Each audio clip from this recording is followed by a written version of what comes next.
the little story of her life. And I think it's very worthwhile because it is a pretty amazing, story.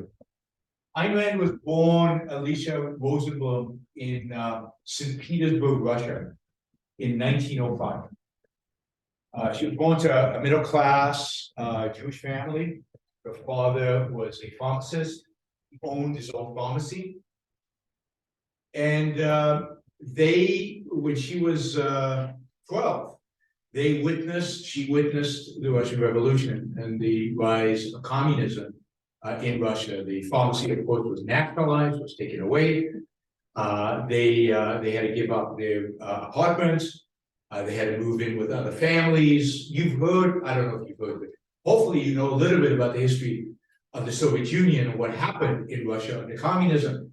It was a horrific period of time in which they tried to move to the part of Russia that was ruled by the whites, which were the anti-communists, and moved back and forth.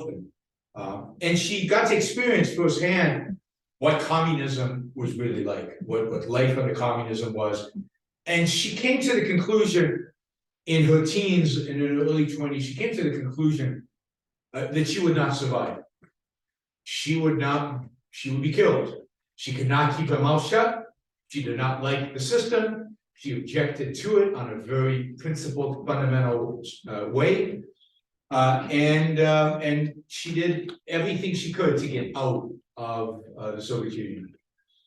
She wrote a book later in life called We the Living. I highly recommend it. It is a beautiful book, and it's about the life of a young woman in Soviet Russia and her life there, the disasters that occur, and her attempt to get out of there. So she wrote, it's not a biography, but it's semi-biographical in the sense that it reflects much of what happens to Rand during those years. It was actually interesting, just as an aside, it was actually made into a movie without Ayn Rand's knowledge in the early 1940s in fascist Italy under Mussolini. It was made, and the fascist regime thought, oh, this is a movie that's anti-communist. So fine, you can go ahead and make the movie.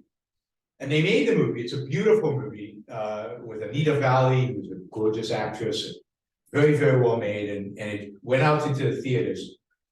And as part of this, a copy was sent to Goebbels, the head of the guy responsible for propaganda in Germany under the Nazis.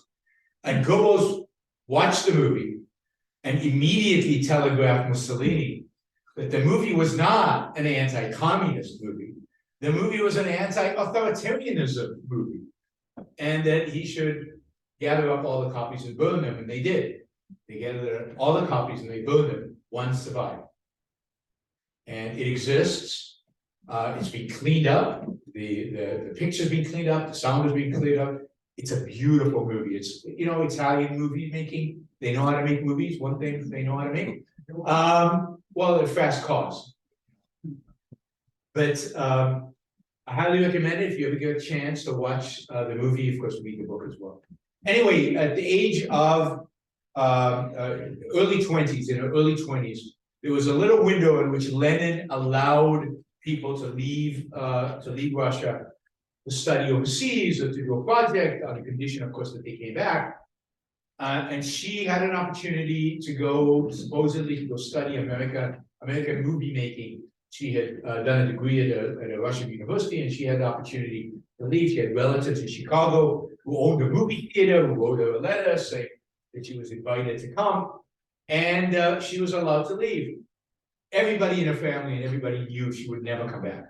That is, that she was leaving for good. She spent a little bit in Chicago, but she immediately headed out to Hollywood. Here's a 22, 23-year-old young woman from Russia. Second language, or third language, or fourth language is English. She knew French and German as well. She arrives in Hollywood. Her dream is to be a writer for the movies. She had, as a young girl, watched movies, Hollywood movies, and fallen in love with movie making. And so she goes, and you guys won't know who this is, but Cecil B. DeMille maybe some of the older people, movie buffs know, the biggest movie maker of the time.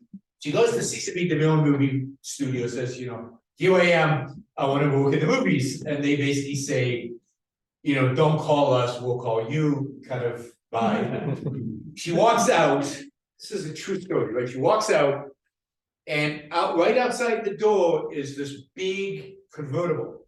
And in the convertible is Sesame DeMille. And this little Russian girl, is staring at him. And he says, what's up? Why are you staring at me? So she tells him the story. She loves his movies. She loves movies generally. She's come to Hollywood. She wants to write for the movies. She says, okay, get in the car. So she gets in the car, and he takes her to where they're filming the story, the King of Kings, the story of Jesus Christ. And he says, we're making this movie.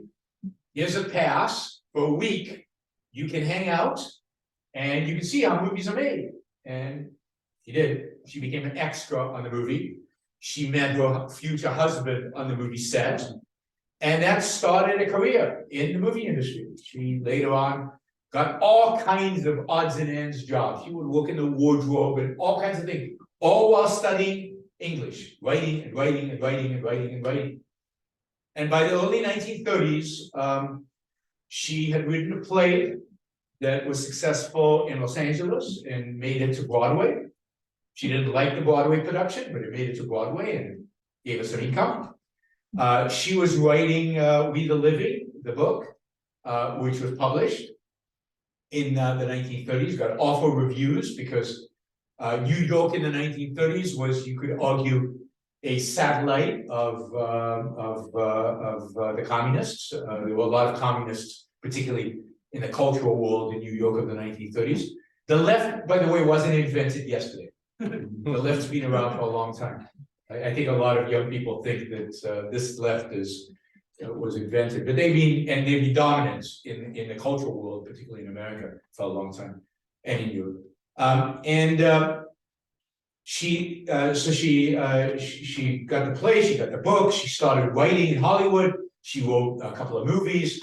Ultimately, she wrote a little book called Anthem, which you can get. It's a very short book, takes you 2 hours to read. And that was published, wasn't published in the US, you couldn't find a US publisher, it was published in England, where a young writer who went on to write Animal Farm in 1984, probably read it before he wrote those books. So there's a good chance that she had an influence on him. And then she started writing The Fountainhead, which was her first major project. And The Fountainhead came out in 1943, and it was rejected by 12 publishers. 12 publishers said, this won't sell. It's too philosophical. It's too idealistic. The 12th publisher picked it up. Didn't print a lot of copies because they said, it won't sell a lot. So they printed just a few copies, 2,000 copies, I think. It sold very quickly. They immediately had to reprint, and it became a New York Times bestseller, and it became a massive hit. Later made it into a movie with Gary Cooper in Hollywood, and that kind of launched Ayn Rand into becoming, I think, the name that she became. I'll also say that during this period in the 1940s, she got involved with kind of freedom-loving organizations. She got involved with different parts of the American kind of classical liberal scene. It didn't always go very well, but she was very involved in FEME, the Foundation for Economic Education, which today is a major player in kind of the free market world. She then wrote Atlas Shrugged. Atlas Shrugged came out in 1957. By the time Atlas Shrugged was published, every publisher wanted it, so they were competing. They were bidding against each other to get it. So she made a lot of money on Atlas Shrugged. Atlas Shrugged again became a massive bestseller. Still, Fountainhead to this day are bestsellers in a sense that if the bestseller lists included old books, they would have to be included because they sell so many copies. Probably the best year ever for Ayn Rand's books, found in Atlas Shrugged, was somewhere between 2009 and 2013 during the Tea Party in the United States, where those two books sold in excess of 500,000 copies. And all of Ayn Rand books sold about 1 million copies in 1 year, which is a huge number. But author who is long dead, it's unheard of. Particularly an author that everybody hates, particularly an author that's not taught at universities or in schools, right? From 1957 on until she passed away in 1982, she wrote philosophy. She wrote about capitalism, she wrote about liberty, she wrote about freedom. She wrote from a philosophical perspective, which I'll describe in a minute. She gave talks, she gave lectures, she gave interviews. A lot of the interviews she did on television are now available. You can find them on YouTube. So if you go to YouTube, a lot of that is being republished by the Ayn Rand Institute, put up online. Fantastic interviews. She was quite a character. If you've never seen her in person, wow. I mean, again, little old lady by this point, and she had an amazing power and amazing ability to grip the audience. So I encourage you to watch those interviews. She did 3 interviews with Johnny Carson. Again, the young people here wouldn't know who Johnny Carson was, but he was the late night host in America. And if you watch that, note how different television is today from what it was back then, in terms of people actually speaking, in terms of actual interviews. And what we do in podcasts today was television back then, right? Where you actually have time to develop ideas. She died in 1982. The Ayn Rand Institute was founded in 1985. And just to comment, there are these little cards on the table over there. If you scan the barcode, you can download a free copy of one of Ayn Rand's books, your choice, electronic, obviously. Also, there's a sheet there with information about a conference that the Ayn Rand Institute is happening in Athens, in Greece, in April. It's going to be a kind of, once a year, we do a conference, a European conference. This will be in Athens. Particularly if you're young and a student, we offer a lot of scholarships. A lot of people come there. We pay your way. We pay you to attend. So feel free to start applying. I think applications will open up in November. So it's just that's my public service announcement. So let me talk a little bit about Ayn Rand's ideas, and I want to do it from a particular perspective. You know, I think everybody in this room is, to one extent or another, an advocate for liberty, an advocate for freedom. We all believe that freedom, individual liberty, is something that we should fight for. It's something we strive to achieve. It's something we would like to change the culture and the world and our political system to attain. I think there's an important question we all have to ask. And I think Ayn Rand asks and answers this in a unique way. And that question is why? Why freedom? Why liberty? Particularly the kind of freedom and liberty we're talking about, which is so unpopular, right? We're the minority, the tiniest of minority. And the reason I ask this question is because freedom and liberty are very unusual. Like, they never happen in human history. I mean, today we are super free in comparison to almost all of human history. I mean, you guys had a dictatorship here as recently as 1974. And before that, you had kings and queens, and you never had liberty and freedom in a sense. So we mean, and this is not unique to Portugal, this is true of humanity. The human species has had really tiny little brief periods of a little bit of freedom. Greece, 2,500 years ago, Roman Republic, which didn't last very long. Maybe you could argue a little period in Venice's history. That's it. Until the 18th century, 19th century, that is it. So most people, certainly in history, but even today, don't believe in freedom. They don't believe it, they don't want it. And therefore, we have to do something to motivate liberty and freedom. You can't just go out there with a big flag saying, freedom, liberty. It reminds me of this movie. I don't know if you ever saw, I'm sure you all saw Braveheart. Everybody's seen the movie Braveheart with Mel Gibson, right? And he portrays Wallace, and he's fighting for something in Scotland, right? And there's a scene where they're all yelling, freedom, you know, we want freedom. This is, I don't know, 14th century, 13th century. What do they mean by freedom? What do they mean by freedom? Nothing like what we mean by freedom. What they mean by freedom is we want to be ruled by a Scottish king, not an English king. We want to be oppressed by our own people, not by those people. All they want is the same kind of oppressive government as the English had. They just wanted to be a Scot because they were a little racist. It really is. There's no freedom there, not in the sense that we understand, not in the sense of individual liberty, not in the sense of living your life based on your values, based on your judgment, living life free of coercion, free of force, free of authority. That, nobody believes it. They all want coercion and force and authority. As long as the force and coercion and authority are in a good cause. As long as it's to make the world a better place. And of course, every dictator, every king, every authoritarian, every totalitarian in all of human history has always done what they've done because they want to make the world a better place. No authoritarian has ever come to power and said, I'm here because I just like power and I don't care about you people. I don't think they even believe that because I don't think psychologically they can hold that.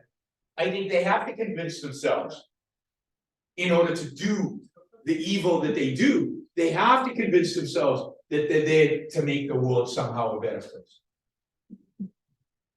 So there's something more we have to advocate for than liberty, because we have to answer the question, why? Many libertarians, many classical liberals start with something like the non-aggression principle. Well, non-aggression is good. Again, why? Most people are fine. As long as the majority votes for the aggression, it's cool. Stealing is fine, as long as it's majority approved. Silencing you is fine, as long as the majority approved. So there has to be something more. There has to be a reason why we believe in the non-aggression principle. There has to be something that says aggression is bad. For whom? For what? By what standard?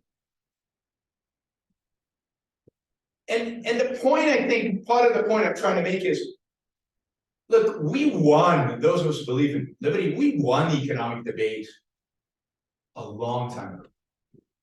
Right? Hayek beat Keynes. Mises even beat Hayek. Right? I mean, freedom, we got the arguments. We can answer Marx's arguments economically. We can answer Keynes's argument economically. We know markets work. And we've proven it, and there's a gazillion examples all over the world. We check the list if anybody wants, but they're all out there. And yet, we're still stuck as the tiniest of minorities. This is not about economics. The fight for liberty and the fight for freedom is not about economics as much as so many classical liberals would like it to be. And maybe they like it to be that because so many classical liberals were economists, and economists see the world through economics. That's all they can see the world through. And when those economists dabble in the more philosophical foundations, they often tend to be conventional. And the sad thing about conventionality is convention always leads to the same thing. Statism, it always leads to coercion and force and authority in the name of some common good. If we're going to advocate for a new political system, we have to advocate for a new philosophy. And this is what Rand does. She doesn't just start with the existing philosophy and say, all right, we'll start from here and we'll build a new foundation. It doesn't work that way. And if you build something, it'll crumble because the base is quicksand. The base has built statism. Everything, all the philosophy that's come before us has built the world we have today. It's not a bad world. There's some good in it, but it's not the world that we believe we can build. So for Rand, she's not for freedom because GDP will go up. She's not for liberty because we'll get a better economy. All of that is true because we'll be wealthier. All of that is true, and all of that is good. There's nothing wrong with being richer. Cool. But that's not why she's for liberty. She is for liberty because she believes that it is the only political system that facilitates and allows people to be moral. And for her, morality it's the only political system that allows people to live their lives in pursuit of their happiness, using their rational mind, because it's the only system that takes out of the equation, rejects the thing that is the enemy of the human mind, enemy of reason. What's the enemy of reason? Force, coercion. I put a gun to your back of your head, reason doesn't matter anymore. You do what I tell you. I tell you, as the FDA, that if I tell you as the FDA, as the regulatory agency responsible for drug development, I tell you this area over here, we're never going to approve it. You don't think about that area anymore. It's done, it's finished, it's gone. What's the point? You're never going to get permission, you're never going to develop it, you're never going to do anything. No venture capitalist will fund it. The mind has just shrunk. The opportunities have just shrunk. Reality has just shrunk. Regulations, force, coercion, authority. Think of what the Catholic Church did to Galileo, right? Can't think. There's certain things you can't think. So you don't think. Think about how science was probably held back decades, maybe more, by the fact that the church were burned at the stake. People who came up with scientific theories that didn't match an old book, right? That weren't consistent. So force and coercion are enemies of the human mind. And for Rand, everything in a sense boils down to the human mind. Because she looks at us, at human beings, and she says, well, what makes us special? What makes human beings human beings? You know, and it's interesting because I do a lot of talks in classes and at universities and high schools, and I ask kids, what makes human beings human beings? What is it that makes us human? And it's fascinating the range of responses you get. Almost never the right one, but all the responses, right? I tell them in advance that they can't say thumbs. Because, you know, there are anthropologists who claim this is what makes us special, right? Thumbs. They'll say, I don't know, they'll say empathy. They'll say communication. They'll say all kinds of things that almost always relate to your relationship with other people. But what makes human beings human? What makes communication possible? Reason. The ability to think. Our ability to reason. That's what makes us human. We're just an animal without it. What makes us human is our ability to not just observe the world out there, which every animal can do, but to form concepts and to form abstractions and abstractions on abstractions. And then to integrate those abstractions to a view about the world, a scientific view about how it works, and then take our knowledge and go change that world to adapt to us. I mean, no other animal does that. In that sense, right, we change our environment to fit our needs. This is, you know, my argument against the environmentalists, right? It's not about us leaving an environment alone. Human beings survive by changing their environment. If we leave the environment alone, we die. We cannot survive. We chop down trees to build huts. We cultivate the land, create agriculture. That's not nature. That's us doing it. How many people can survive by picking berries and nuts? Very few. And when we hunt, anybody here have the gene for hunting? Nobody has the pretense of that. Some countries you go, they all think they have the gene for hunting. Nobody has a gene for hunting. I put you in the middle of the Amazon. You don't instinctually know what to do. You might speak the language, but you don't instinctually know what to do. What do you have to do in order to survive in the Amazon? Well, anyway, just think, figure it out. What food is poison, what is not, how do I build traps to catch animals? How do I hunt? There's a lot of thinking to do. Human survival requires thinking, and human survival requires adapting the environment to spit out news. So, man is a rational being. Reason requires what in order for you to be free to think, to use your mind. What do you need in order to be able to use your mind? You need freedom. You need to be left alone. You need the gun to be withdrawn. You need the regulators to go home. You need the authorities to shut up. And certainly not to impose their will on you. You need the freedom to think freely and to act on those thoughts. Human beings require that in order to survive fully as human beings, in order to thrive, in order to be successful. We must be allowed to think and act on our thoughts. Some of the stuff we think will be wrong. We will fail sometimes. That's okay. Failure is part of the equation. Learn from that. Rise up. Try again. Try something different. But to think we have to be free, so the reason we want to be free is so that we're free to think and act on those thoughts.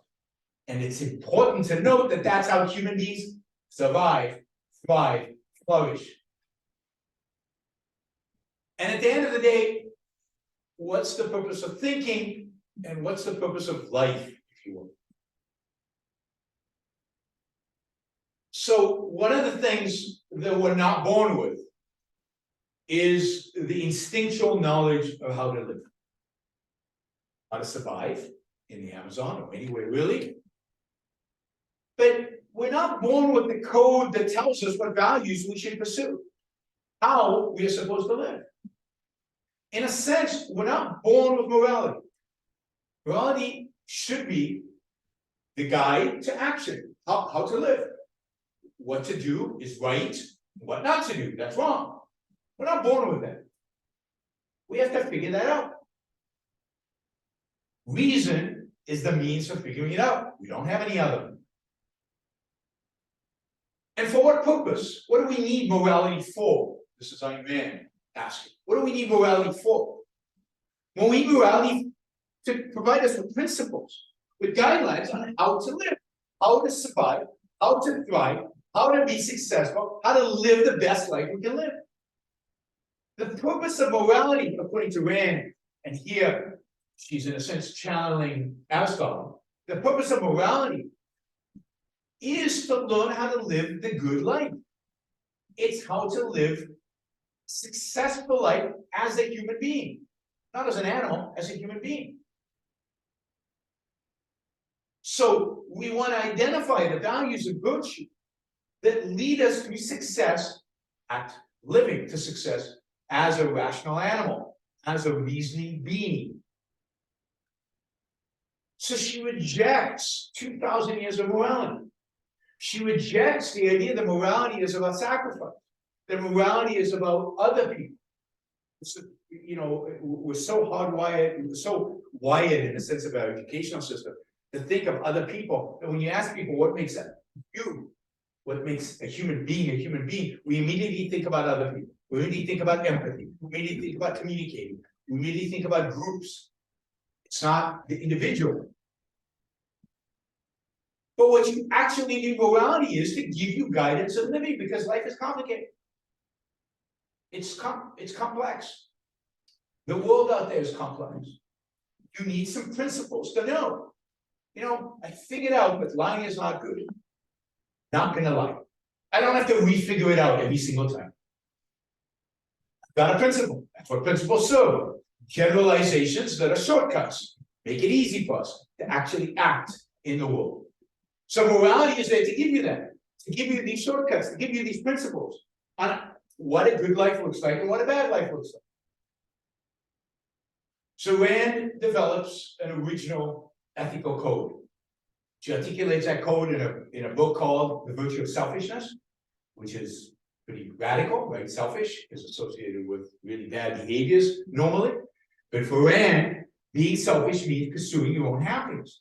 Being selfish means living the best life that you can. Being selfish means finding those objective values, those scientifically determined values that will actually lead you to happiness, that actually lead you to success as a human being, as a rational being. So I encourage you to read The Virtue of Selfishness. I think it's an unbelievably important work. So, if you're a rational being who needs to think in order to survive and to thrive, what is the number one virtue that objectivism, Ayn Rand's philosophy, articulates? What's the most important value that you want to attain? Well, for Rand, the most important value is reason. You want to be good at thinking. You want to attain, and you want to engage with that, because thinking is not automatic. If you think it's automatic, you're not doing it. You're not doing it. Thinking requires effort. It requires turning a switch on. It requires mental focus and mental energy. It's not just something that happens. It's something you have to make happen. It's a choice. Much of the world out there is not thinking. Part of the problem we face, many of you I'm sure have argued with a lot of people, and you come to the conclusion, it's hopeless. And part of the issue is they're not thinking. Part of it might be you're not making good arguments. But part of it is they're not thinking. Thinking is an achievement. Thinking is an effort that people have to make. You can tell, I don't know, you're studying for a hard math exam and you really engage. Well, that's what you should do when deciding about anything really important in life. You should really engage. You should really focus your mind, because it's this, your mind, that is going to solve your problems. Almost always when we get into trouble as individuals in life, right, it's because we don't think it through. It's because we go by emotion, we rush, we follow our heart, not our mind. And it's almost never the case that you think, yeah, I devoted too much energy to thinking about this problem. Because that's the only way we can actually solve problems, is using them. So, the essence of Rand's philosophy, the essence of moral philosophy is think. Use your mind, figure it out. Whatever it is that you're looking for, whatever it is that you're seeking, and in the case of morality, what you should be seeking is your own success at living, your own happiness ultimately. So, I'll try to wrap up. So, for Rand, she cares about liberty, she cares about freedom, primarily because she cares about morality.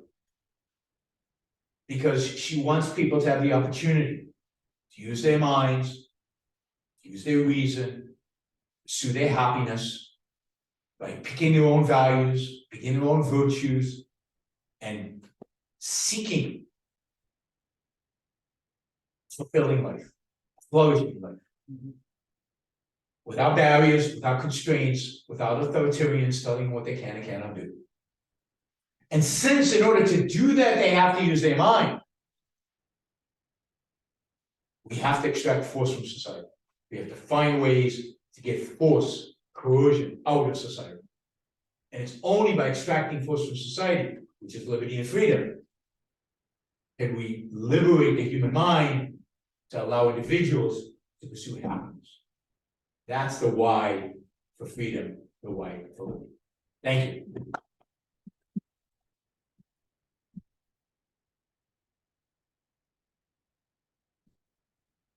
Okay, let's make a question and answer. Sure.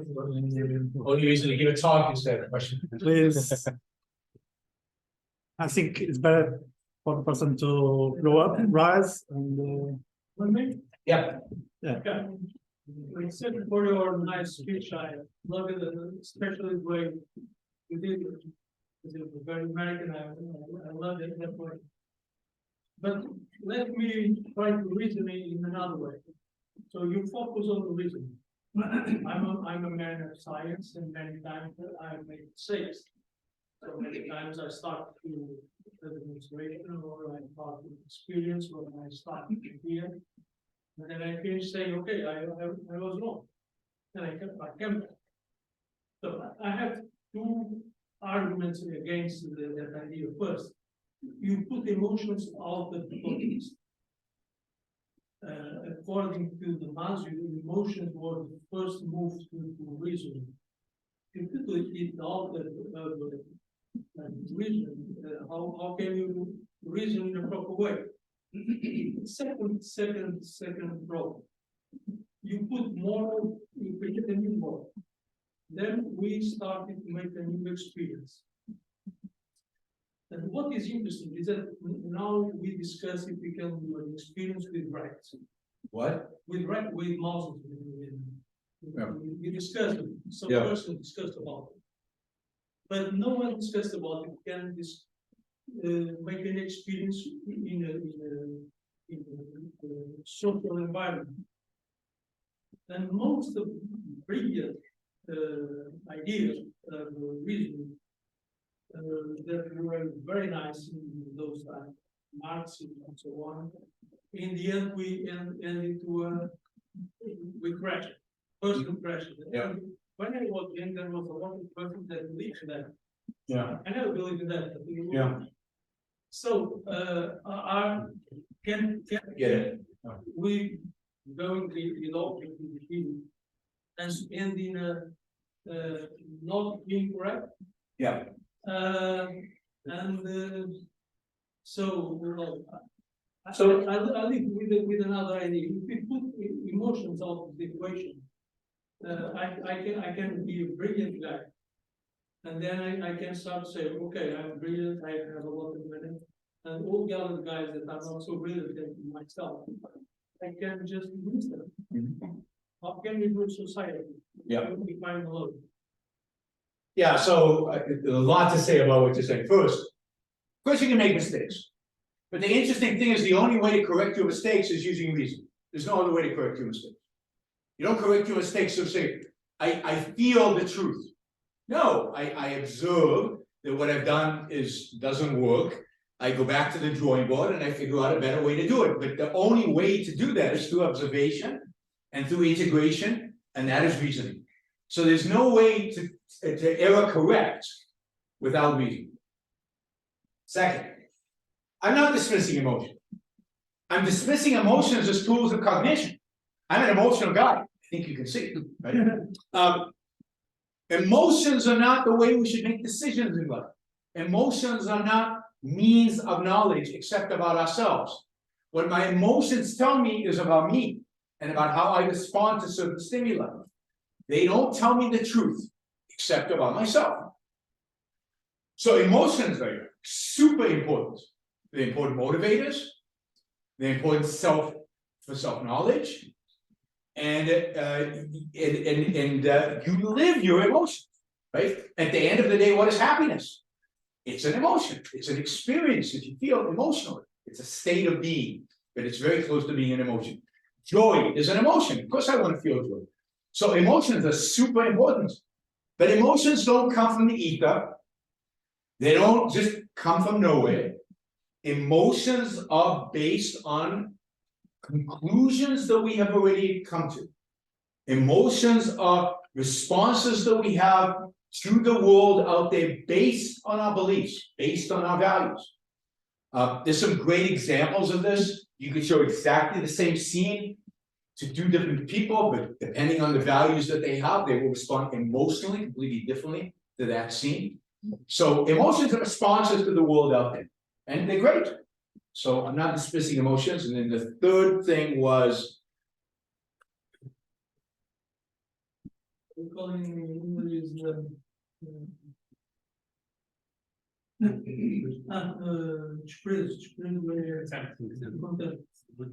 dismiss a lot of person. dismissing other people. Yeah. Well, I mean, it's very unreasonable to dismiss other people. Not because of emotions, but because of the value, the objective, factual, rational value we get from other people.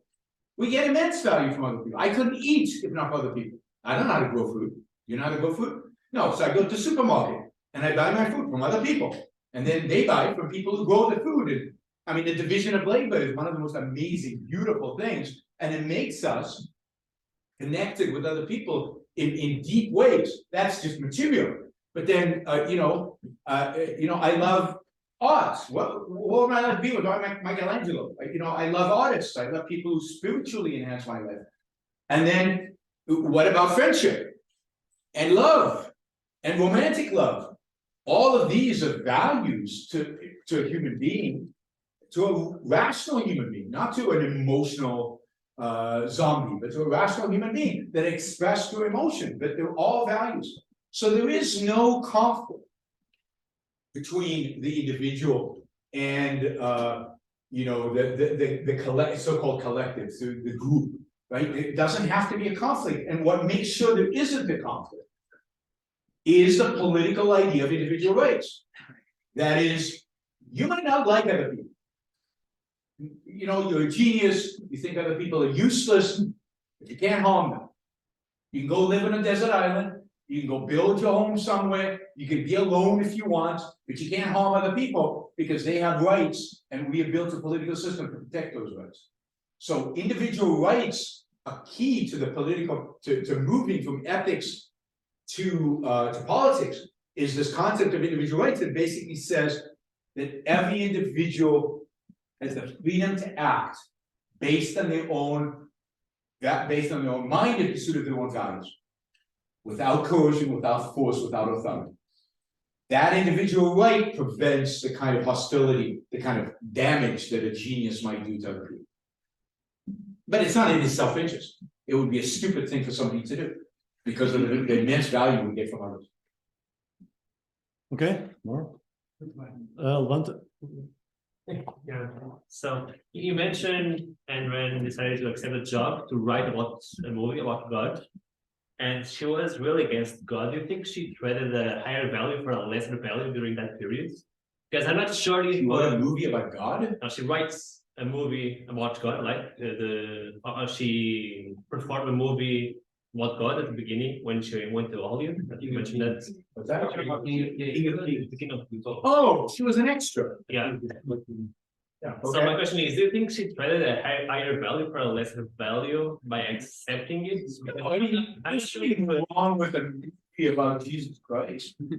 I mean, I go see qualidade or religious movies. There's nothing wrong. I love, and some of my favorite artwork, you could argue, is religious artwork. I mean, Michelangelo's Pietà, right, is one of the most amazing, stunning, beautiful, emotionally that you'll ever see in the world, right?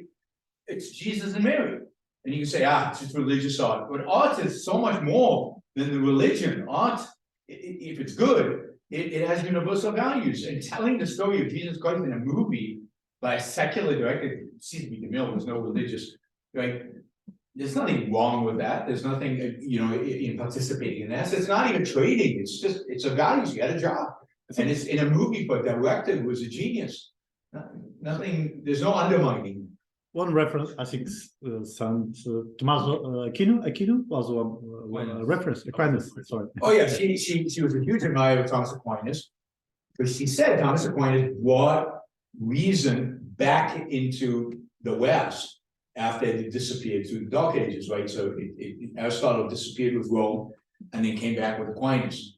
And interestingly, he came back with Aquinas because the Arabs had preserved the writings and brought them here, right, to a little bit south of here, in the Iberian Peninsula. And this is where the biggest libraries of Greek literature and Greek theater were all in what is now Spain. And in the libraries there, those are the copies when the Christians conquered Spain. Those were the libraries that they took back to Italy that Thomas Aquinas read Aristotle. So he read translations from the Arabic that was translated from the Latin that was translated from the Greek. So, but Aristotle was lost for 1,000 years. It was lost to civilization, other than the Arab civilization. It was lost to the West. Okay, please stand up. I have a question. Yeah. How would you dismantle the argument about common good? how do you fight this when you talk to other people? So how do you dismantle the idea of the common good? Well, the fundamental is there is no common. So there's nothing common, right? So there's a group of people, and you're one person and he's another person, but collectives, groups, are just groups of individuals. The fundamental unit in reality, both observable and with emotions and with thoughts, and is the individual. There's no group consciousness. There's no group values. There's no group, a group can't eat for me. A group can't think for me. A group can't, I mean, they think they can think for me, they can't. And they can't value for me. So only individuals can value. Only individuals can think, so only individuals have good. Now, there's a sense in which you can talk about the common good, but only in the sense of what's good for individuals in the commons, right? And what's good for the individuals in the commons is reason and liberty, right? So that thread, that's good for you as an individual. And therefore, if you put a bunch of individuals together, it's still good for each one of those individuals. So we need to refine and make sure that as they interact, they don't, that's individual rights. Yeah. They don't start hitting each other. So then when you, like, of course, this was a question that we already know the answer, of course, but I wanted to lead to something else. Yes. Milton Friedman used to say, if the majority votes to shoot the others, would you do it? No. So how can you correct democracy as it is right now? Because what we see is that this type of democracy that we have. So the only way, again, the only way, in a sense, to challenge the world as it is today is to challenge the fundamentals. So behind the question of if the majority chose to shoot this guy, you wouldn't do it, or the majority decides to tax you and not to tax him, or to tax you and give it to him, or whatever. All of that is based, for example, that is based, the way it's phrased is based on a utilitarian view of morality. The greatest good for the greatest number of people, the greatest good for utilitarianism is a nasty system. It's a bad system. But you have to be able to replace it with something. People need a moral code. And if you're going to say utilitarianism is not a good moral code, then you need to have an alternative moral code. And this is again what you need. Look, the reason we're not succeeding, in my view, the reason the liberty movement is not succeeding and not really making a dent out there in the world is because we're afraid to challenge what matters. We're willing, we take their language, utilitarian language, and Milton Friedman was guilty of this. As much as I love him, he was guilty of this. We take their language and we try to tell them a story about how, in their terms, our system is better. But it's not. Because they're not about happiness, they're not about success, it's not their purpose. They're about sacrifice and suffering. Many of them, right? So you can't take their standard and use it against it. You have to, particularly when the standard is wrong, you have to question the standard. And in this case, you have to question utilitarianism. And you have to present an alternative. The reason I think we're losing it, we're afraid to challenge morality. Libertarians and free market people are very comfortable talking about economics. We're very, very comfortable talking about economics.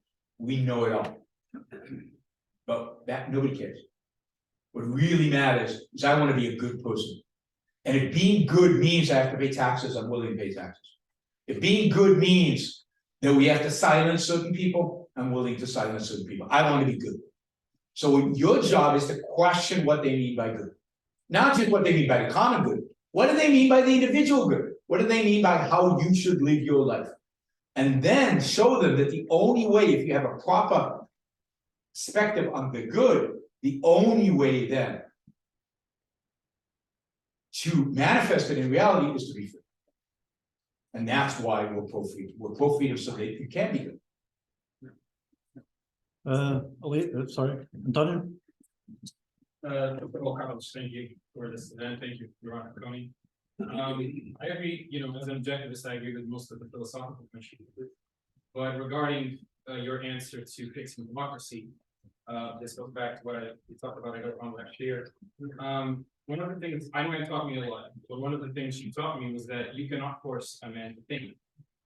That thought is important, but that you cannot force a man to think.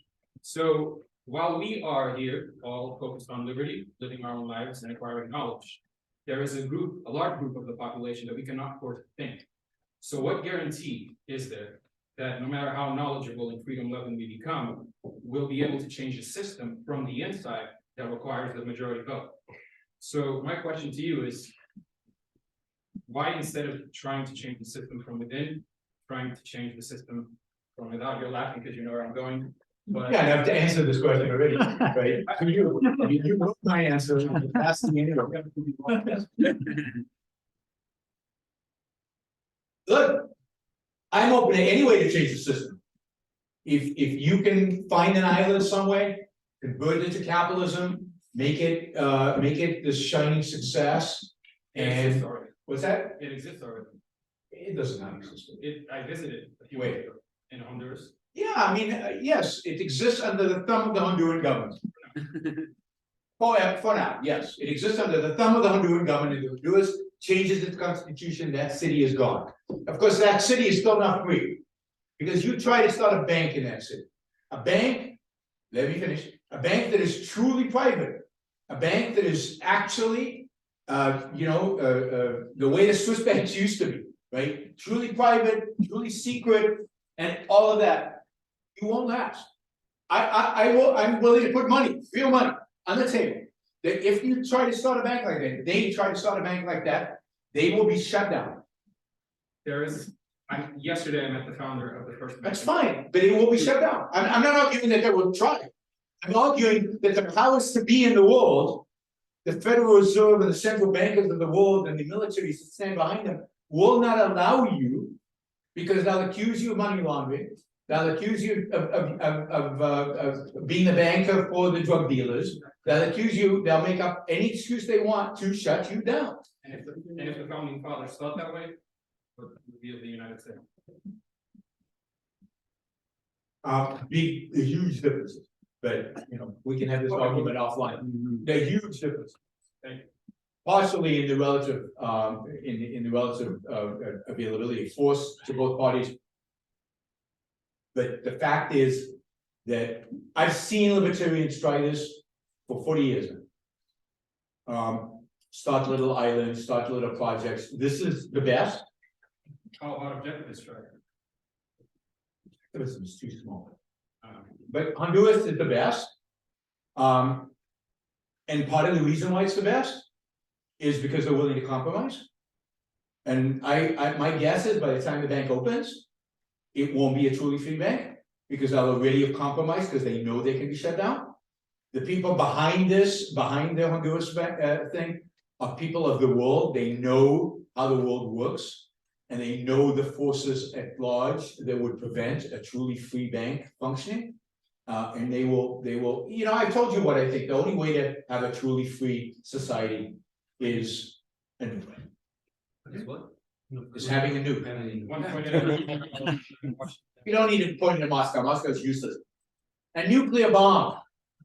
Only way to have a free society is to have a nuclear bomb pointed at Washington, D.C. And then they'll leave you alone. But if you think that the powers to be will let you run for example, a free bank, or have a place where you can trade in drugs, not that I'm for drugs, but you can trade in drugs and things like that, or develop new medicines without the regulatory approval, you're in for a big surprise by the people out there. So that, you need to be able to make sure that they won't come after you.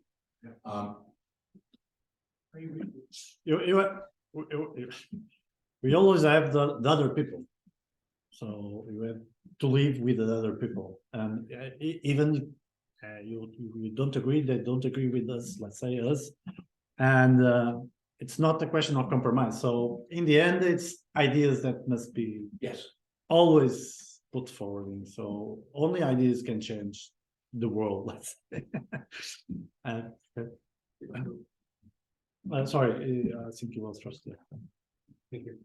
I was wondering, as representing the Ayn Rand Institute, how you would differentiate objectivism from the other schools of thought, the Chicago school, the Austrian school, the ANCAPs. So how do you differentiate it? How is the Ayn Rand Institute more worthy of our attention than, say, Cato, Mises, or whichever? Great question. So first, Ayn Rand presents a philosophy. She doesn't just present an economic theory. So if you look at the Chicago school, it basically accepts utilitarianism and presents an economic theory based on utilitarianism that maximizes utility, to maximize economic efficiency, however you want to call it. It flirts with statism periodically. Milton Friedman was a big fan of central banking, not to the end. He changed his mind at the end, but he was a big fan of central banking.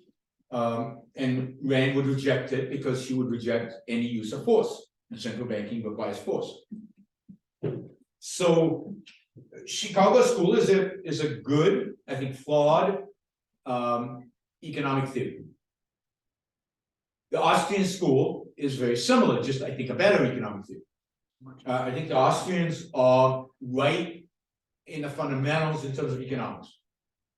They got the broad outline of economics right. I think they've got the business cycle mostly right. I don't think completely right, but mostly right. They're still missing some elements, but that's work to be done. The right methodology and the right ideas are there. It's just a matter of getting it done. So the Austrian school is excellent when it comes to economics. And so I think they're cutting edge. I think they could learn a few things from Chicago, but that's just me. But again, that's economics, that's science. Let the science fall where it may. When the Austrians try to do anything but economics, I think they're terrible. I don't think they're particularly good social thinkers. I don't think they're particularly good philosophical thinkers. I don't think they're particularly good at thinking outside of economics. And the same is true, by the way, of Chicago, because Gary Becker, for example, in Chicago, tried to explain everything in terms of economics. Right, so that was his philosophy. Philosophy was out, sociology was out, psychology was out. All that matters is economics, right? So who you marry is determined from economic factors. I mean, so complete nonsense in my view. Interesting, often fun, but not fundamentally sound. And I think the same thing is true in Austrian. I think von Mises was the greatest economist who ever lived, right? But his praxeology is not very good. No. So I don't think it's very valuable because he's trying to do philosophy. He's out of his league. It's not his thing. His thing is economics. In economics, he's superb, right? I think all of them, starting with Menger, von Bavinck, Mises, that whole line is that, they've got the economic thinking down. They've got it right. I don't know. Do you really want me to talk about anything? Look, an output capitalism, in my view, is a contradiction in terms. There's no such thing as capitalism without government. Sorry. ANCAPs, anarchy is maybe the most barbaric form of human existence. I think it's a disaster. I think it's all about bloodshed. I think it would be horrible to live in a world like that. And yes, I've read David Friedman, and I've read Rothbard, and I've read all the explanations, and it's detached from reality, it's detached from the real world. And what it rejects is the idea of objective values and objective law. It rejects the idea of individual rights. You cannot have individual rights and anarchy at the same time. Not if you have competing governments over the same territory. So I think Rothbard, the problem with Rothbard is he's a subjectivist. He's a subjectivist in his fundamentally in epistemology, but more importantly in morality. He's a subjectivist in ethics, and that undermines him. Again, his economics, fantastic, but once you get to the philosophy, I think he falls apart. So I think the problem is that all these schools of thought, what they really require is Ayn Rand. What they really require is philosophy. What they really require is a philosophical revolution that Ayn Rand would lead, her ideas would lead. And I mean, I sometimes fantasize about a world in which Mises and Hayek took Rand seriously. not even, I mean, Mises took it somewhat seriously. I mean, he wrote maybe the nicest review ever of Atlas Shrugged that I've ever seen. He wrote this magnificent letter to Ayn Rand about what Atlas Shrugged meant to him and how much he enjoyed it and how important it was. And they used to have dinners regularly and they communicated. But at the end of the day, he couldn't accept philosophy. He couldn't accept philosophy as a separate topic, right? He was committed to his praxeology. But imagine if they'd really taken it seriously. We would be 50, 60 years ahead of the curve in terms of the battle for freedom of liberty. It would be unimaginable where we would be today. And we keep losing because libertarians keep insisting, and people who believe in liberty keep insisting that philosophy doesn't matter and that Ayn Rand is insignificant. She writes a good novel and inspires, but the philosophy is insignificant. It doesn't further the cause. And I think that's a huge mistake. I think it's a huge mistake economists of the liberty have made for the last 50, 60 years. And it's a mistake maybe your generation can fix, but it's crucial, it's urgent. We won't move forward unless we're willing to challenge the world out there on question of what is reason, is it important, how does it function, what does it mean, and then questions of morality. And those are the questions that lay the foundations for anything you build on top of it politically. No, that's right. Oh, no. I don't know how much time, but I'm willing, I'll go all night. So, hi, Yaron. Thanks so much for coming. It was a lovely talk. So on this note of trying to change the system from the inside, so I completely buy your argument, your premise. I think that once you get someone to listen to the Yaron Brook show or to read Atlas Shrugged, you're done basically. The problem is how do you get the person there? I think that objectivism is full of loaded language, like some words that are scary and ugly, let's say it like this. So basically what we would need is Yaron in every house, but so we cannot do it. So I think that this is at least the way I see it. Maybe you already thought about it, maybe I have a better solution. What's maybe the Ayn Rand Institute we need is some kind of like Prager University for objectivism. I always recommend capitalism is the non-ideal. Always. Yeah, capitalism is not ideal, really, and it lays the philosophical foundations for the whole ideas of capitalism and why it's a moral system. But look, we need a lot more content, and we need a Prager University but we're not good at 5-minute sound bites. But doesn't it be 5 minutes? Just so we've launched the Ayn Rand University. You can find it online. It has amazing courses. It has amazing content. You can take live classes. You can get graded. You can join as a full-time student. We're trying to train the future generations of intellectuals. We want hundreds of them, thousands of them. So we've got a university. It's not accredited, but it's an online university where we're training people to do exactly that. Look, I mean, I like the idea that if only more people read Atlas Shrugged, but the reality is that millions and millions and millions of people have read Atlas Shrugged, and only a certain percentage of them take it seriously and do anything with it. I have almost as many people unsubscribing to my show as subscribing. So just listening to my show doesn't quite do it. Some of you love it and stay with it. Some of you leave. I offend people on a regular basis. And it's not because of language, it's because my ideas are controversial. I've, a lot of people on the right, a lot of libertarians, love Putin. I hate Putin. I hate everything he represents and everything he's done. And my advocacy against Russia and pro-Ukraine has lost me a lot of subscribers to Yaron Brook show, for example, right? Abortion, I can list long topics that I lose subscribers over. This is a long-term, complicated, ideological battle. It's about ideas. It's about ideas people feel very passionate about, that are very at the heart and the core of the world. And it's just going to take a lot of work. And to do that work, we need lots of intellectuals. If you're interested in becoming one of those intellectuals, I encourage you to sign up for the Ayn Rand University. So let me just quickly, because so I think that this is the aiming at creating intellectuals. What I was talking about is like younger people, like maybe even children.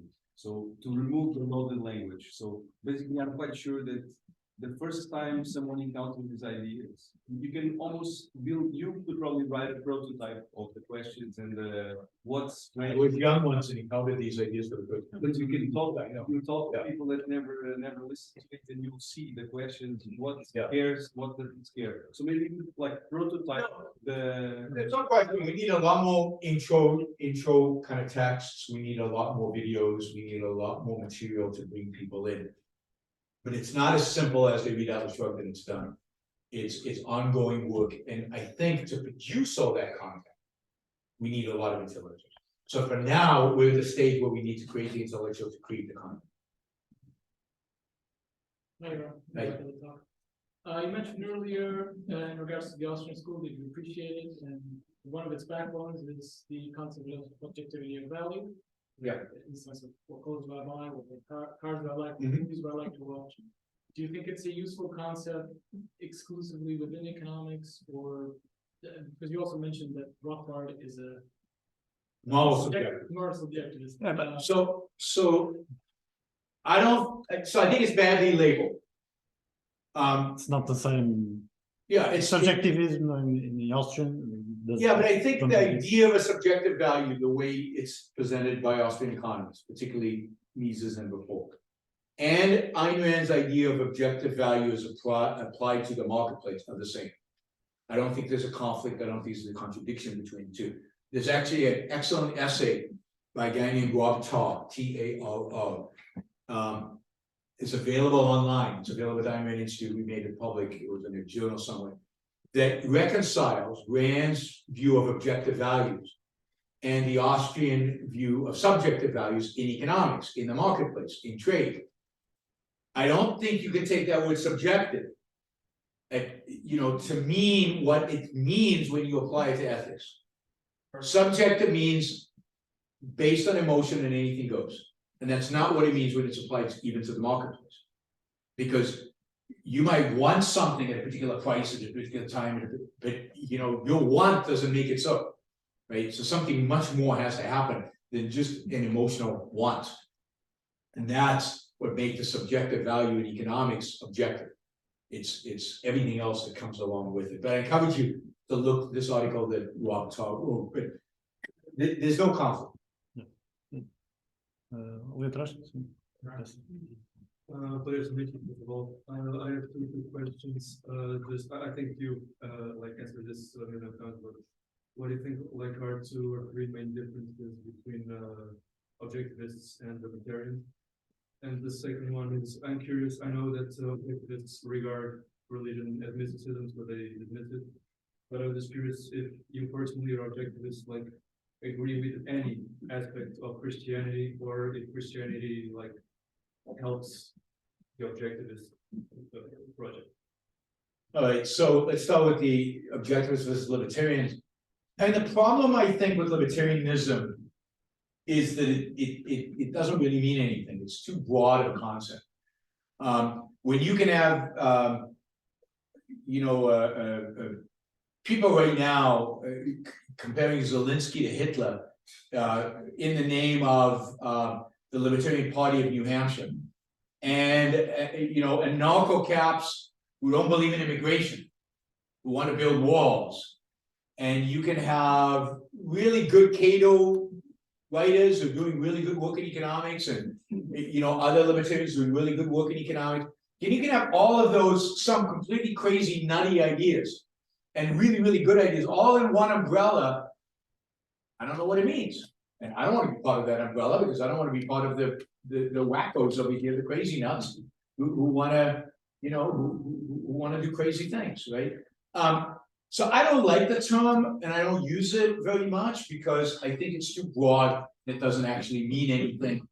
In the way it's used. When somebody says I'm a libertarian, I don't know what that means. Because are you a Republican who likes a little bit of free markets? That's what we used to call Republican libertarians, right? Are you again somebody who wants anarchy, or are you somebody who wants Putin, or are you somebody who loves Donald Trump? I don't know what it means. I have no idea. So objectivism, I know exactly what it means. You might agree with it, you might disagree with it, but it's a set view, and it's a set philosophical view. Again, libertarianism is You can be religious, you can be utilitarian, you can be Aristotelian, you can be any philosophy. As long as we agree on some vague ideas of liberty, you're all a libertarian. So it's two. Personally compare, I'm defending the libertarian side. That's what, I compare the libertarian movement with many, sometimes opposition, as we know, well, opposition and contradictory, but somewhat as Marxism and socialism in the end of the 19th century. They were terrible and still are terrible in fighting between Marxists and Maoists. So they were, but they were able to catch up the 20th century with all those contradictions. And they were wrong.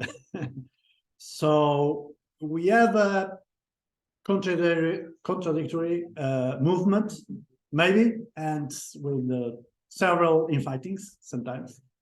But at least we are more we are right. So in the several views of libertarianism. So I think 21st century maybe will change something. so I think it should be narrower. I think what a meaningful use of libertarianism should be narrower than as broad as it is today. And then the other question you had was about Christianity. yeah, I mean, anything, I don't know of any, I mean, the only value I can think of, I mean, I'm not an expert in Christianity, I wasn't raised Christian, but the only value I think that Rand saw in Christianity was the idea of individual salvation, that is the idea that the individual mattered.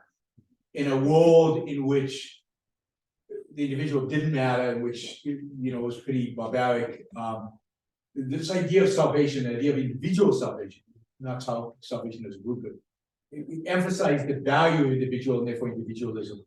Now, that's what Rand said. I'm a little skeptical because I think that idea of the individual already existed in Greece before the rise of Christianity. So I have no use for Christianity. I don't see the value there at all.